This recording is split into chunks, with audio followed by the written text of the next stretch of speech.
আসসালামু আলাইকুম। আমরা আজকে আইছি মৌলভীবাজার জেলার কুলাউড়া উপজেলার নবাব বাড়িতে।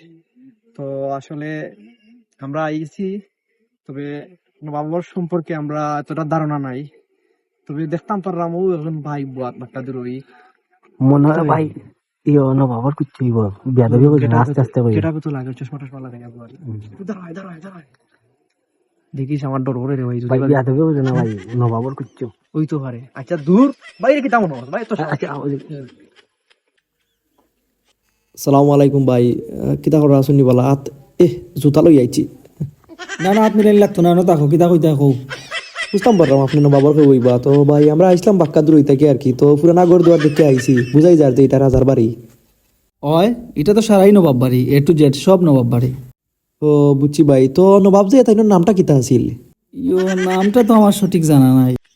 তোর বাড়ি কিমান রে? তোর তো মতলব বালা নাই। না ভাই আমি লোকাল, আমার বাড়ি অন্যই।